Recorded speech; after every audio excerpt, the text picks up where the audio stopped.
वो दिन भी बाकी दिनों जैसा ही था, लेकिन उस लड़के के भीतर कुछ टूट चुका था। सिर्फ 15 साल का राघव, जो जीवन से हार चुका था, अपने सपनों से, अपने आप से और सबसे ज्यादा अपनी उम्मीदों से। वो पहाड़ों के उस रास्ते पर भटक रहा था जहां कोई नहीं जाता। बस एक पुरानी झोपड़ी थी जहां लोग कहते थे कि एक बूढ़ा सन्यासी वर्षों से मौन में तप कर रहा है। राघव को किसी से कुछ नहीं चाहिए था, पर न जाने क्यों उसके कदम उसी झोपड़ी की तरफ बढ़ गए। वहां एक संत धूप में चुपचाप ध्यान में बैठे थे। राघव ने कहा, बाबा मैं थक गया हूं, मुझे कुछ समझ नहीं आता। क्यों कुछ भी अच्छा नहीं होता मेरे साथ? क्यों मैं हमेशा हार जाता हूं? क्यों मैं सबसे पीछे छूट जाता हूं? बाबा ने आंखें खोली, न कुछ कहा न कुछ पूछा, बस पास पड़ी रेखा खींच दी जमीन पर और बोले, इस रेखा को बिना मिटाए छोटा कर सकते हो? राघव ने कहा, नहीं बाबा, बिना मिटाए तो नहीं। बाबा ने पास एक लंबी रेखा खींच दी और बोले, अब देखो, पहली रेखा अपने आप छोटी लगने लगी। राघव चुप हो गया।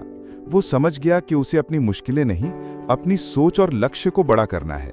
फिर बाबा बोले, तू दुनिया से क्यों लड़ रहा है? जब तो खुद से नहीं जुड़ा तो बाकी सब अधूरा लगेगा।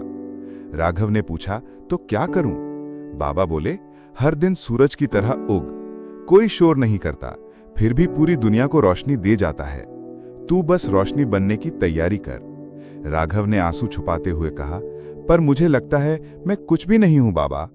बाबा ने पास पड़ा एक बीज उठाया और कहा, यह भी अभी कुछ नहीं है, पर इसे मिट्टी, समय और सब्र मिले तो ये बरगद बन जाएगा।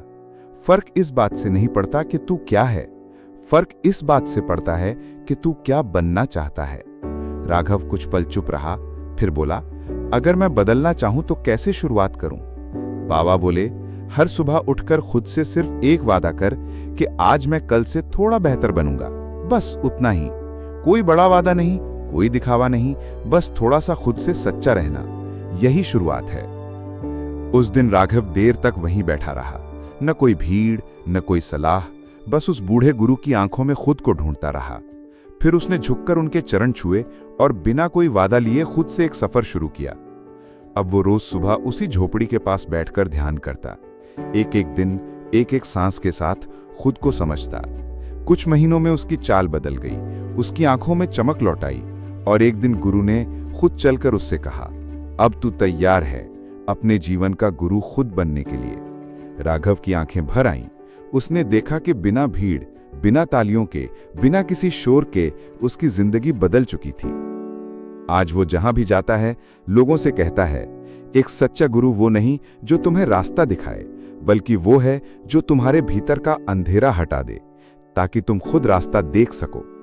और उस दिन के बाद से राघव हर टूटे हुए इंसान को बस यही एक बात बताता है, तू खुद को छोटा समझता है क्योंकि तूने अब तक बड़ी नजरों से खुद को देखा ही नहीं।